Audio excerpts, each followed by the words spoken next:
বন্ধন নিউজে আপনাদের স্বাগত। শুরু করছি আজকের খবরের এই অংশটি নিবেদন করছে চুঁচুড়া নবজীবন ফাউন্ডেশন। সংসদের বাইরে উপরাষ্ট্রপতিকে মিমিক্রি করেছিলেন তৃণমূল সাংসদ কল্যাণ বন্দ্যোপাধ্যায়, আর মজা লুটতে তার ছবি তুলেছিলেন কংগ্রেস সাংসদ রাহুল গান্ধী। এই ঘটনার জেরে দেশে রাজনৈতিক বিতর্কের সৃষ্টি করেছে, আর এই ঘটনার প্রতিবাদ জানাতে পথে নেমে আন্দোলনে সামিল হয়েছে বিজেপির কর্মী সমর্থকরা। এদিন সকালে হুগলিচুড়া পেগুলাতি মোড়ে পথ অবরোধ করে রাহুল গান্ধীর কুশপুতল দাহ করেন জেলা বিজেপির নেতা ও কর্মী সমর্থকরা। খবর পেয়ে ঘটনাস্থলে আসে চুঁচুড়া থানার পুলিশ। বিজেপির এই বিক্ষোভ তুলতে গেলে পুলিশের সঙ্গে বিজেপি কর্মীদের ধস্তাধস্তি শুরু হয়। পাশাপাশি এদিন ব্যান্ডেলও বিক্ষোভ জেলা বিজেপি কর্মী ও সমর্থক।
কর্মসূচি বলতে এটাই যে বর্তমান যে পার্লামেন্টকে অপমান করা, যে উপরাষ্ট্রপতি আমাদের জগদীপ ধনকর তাকে যে তৃণমূলের সাংসদ কল্যাণ বন্দ্যোপাধ্যায় যেভাবে অঙ্গিভঙ্গি করে যে তিনি একটা অ্যাডভোকেট হওয়া সত্ত্বেও ওনার যে চৈতন্য নেই, এটা সারা বাংলার মানুষ জেনে নিয়েছে যে একটা ওনার প্রায় পিতৃতুল্য সেই মানুষটাকে মানে বিভিন্ন অ্যাক্টিনে তাকে অপমান করা হয়েছে। এটা দেশের যে কলঙ্কময় অধ্যায় সেইটা কল্যাণ বন্দ্যোপাধ্যায় তার সূচনা করলেন। এবং সবথেকে বড় দুঃখের বিষয়, যিনি রাহুল গান্ধী তিনি কি করছেন সেটাকে আবার হাসির ছলে তার আবার কি ভিডিও করছে, সে আবার আনন্দ উপভোগ করছে। ভারতবর্ষকে কোন দিকে নিয়ে যেতে চায় এরা? আজকে পার্লামেন্টের মতন অত আমাদের দেশের গর্ব, সেই জায়গায় দাঁড়িয়ে তাদেরকে অপমান করা, এটা যদি একদম নিম্ন মনোবৃত্তের মানুষ না হলে এই জিনিস হতে পারে না। তার বিরুদ্ধে ভারতীয় জনতা পার্টি হুগলি সাংগঠনিক জেলা লড়াইয়ের ময়দানে, এবং তারা যে অপমান করেছে তার ক্ষমা চাইতে হবে তাদের, যে কেন উপরাষ্ট্রপতিকে এইভাবে অপমান করেছে। কার কুশপুতুল পোড়ানো হলো? আমরা কল্যাণ বন্দ্যোপাধ্যায় কুশপুতুল পুড়িয়েছি। পুলিশের সঙ্গে একটা বিশৃঙ্খল পরিস্থিতির সৃষ্টি হলো, সেটা কেন? বিশৃঙ্খলা তো হবেই, কারণ এনারা চায়, মনে চাক বা বাইরে চাক, কীভাবে চায় জানি না, যে আজকে সংবিধানকে অপমান করা হচ্ছে, আজকে রাষ্ট্রপতিকে অপমান করেছে, তার বিরুদ্ধে যেটা প্রতিবাদ করছি সেটা অন্যায় কিছু নেই আমাদের, কিন্তু তারপরে সেটা করতে দিচ্ছে না। কেন করতে দিচ্ছে না? কিসের জন্য, কিসের স্বার্থে? তাহলে বাংলাটাকে কি ধ্বংসের দিকে নিয়ে যাবে? বাংলা থেকে এমপি বানিয়ে আমরা পাঠিয়েছি এই জন্যই, যে পুরো ভারতবর্ষকে অপমান করার জন্য। আমরা চাই এইসব পার্টিকে, যে কোনো সাধারণ মানুষের, যে এদেরকে ব্যান করে দেওয়া, এদের ভোট দেওয়া উচিত নয়, এদেরকে ভোট থেকে ভোট বয়কট করা উচিত। কংগ্রেস, তৃণমূল, সিপিএম, যাদেরকে হোক, তাদেরকে সবকে বয়কট করা উচিত, যারা দেশকে মানে না বা দেশকে ভাবে না। আপনাদের কাউকে পুলিশ ধরেছে? অবশ্যই ধরেছে, কয়েকজনকে ধরেছে।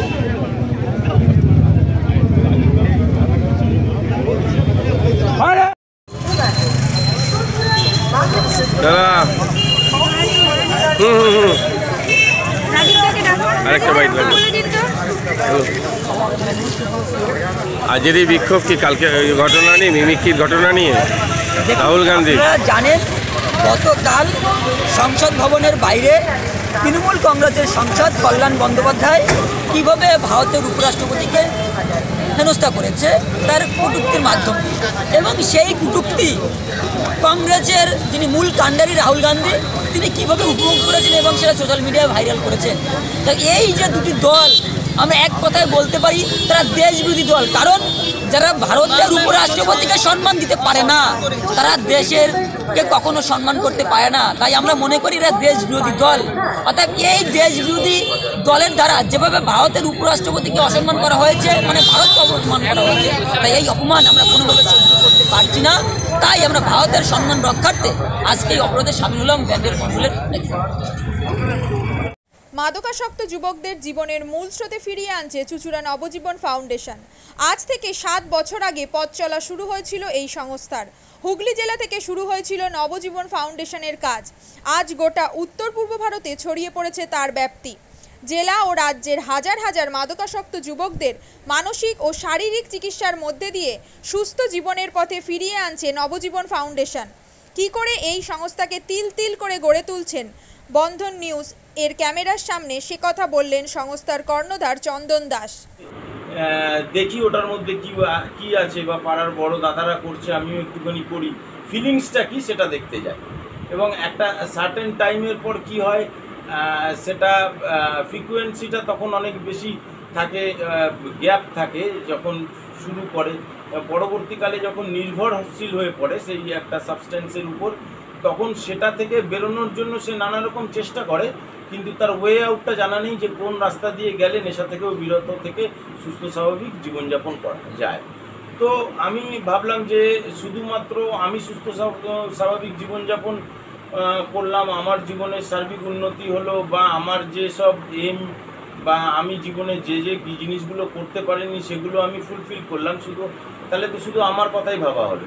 তাহলে আমি এরকম কিছু কাজ করি যাতে আমার মতো আরও 5 জন আমার দ্বারা উপকৃত হয়, এবং একটা সার্টেন টাইমের পর যখন মানুষ চায় যে ফিরতে, অথচ তার কাছে রাস্তা থাকে না, তখন এই একটা WHO ওয়ার্ল্ড হেলথ অর্গানাইজেশন একটা প্রসিডিওর বার করেছে। গরম পানীয়র জন্য বিশ্বমানের flask, micro oven, mixer grinder, induction সহ আধুনিক রান্নাঘরের সামগ্রী উৎপাদন সারা বিশ্বে আলোড়ন সৃষ্টি করেছে বড়শিল। পাশাপাশি বিশ্বমানের সোলার গ্লাস, যা সোলার সিস্টেমের অন্যতম সামগ্রী তৈরি করে, সারা বিশ্বে নজির গড়েছে বড়শিল। দেশের বাজারে পাশাপাশি বিশ্ববাজারেও সব প্রতিযোগী কোম্পানিকে পিছনে ফেলে এগিয়ে চলেছে ভারতের বড়শিল। রাজস্থানের বড়শিল কারখানায় 1200 মহিলার কর্মসংস্থান হয়েছে। প্রতিদিন রাজস্থানের প্রত্যন্ত গ্রাম থেকে ওই মহিলাদের গাড়ি করে কারখানায় নিয়ে আসে কারখানা কর্তৃপক্ষ। তারা বড়শিলের বিশ্বমানের প্লেটের ডিজাইনে কাজ করে। দিনের শেষে তাদের গাড়ি করে বাড়ি ফিরিয়ে দেয় কারখানা কর্তৃপক্ষ। কর্মসংস্থানের এই বেনজির দৃষ্টান্তের জন্য বড়শিল কোম্পানিকে কুর্নিশ জানায় ভারতবাসী।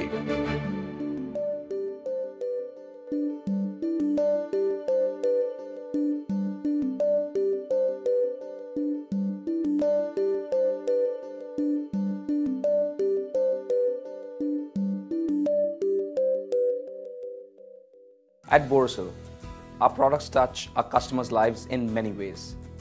Our philosophy is simple: understand the evolving needs of our customers and deliver solutions to meet them.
We look beyond business. We promote green energy as well as provide healthcare and education for the underprivileged. In fact, this has been our heritage at Borosil.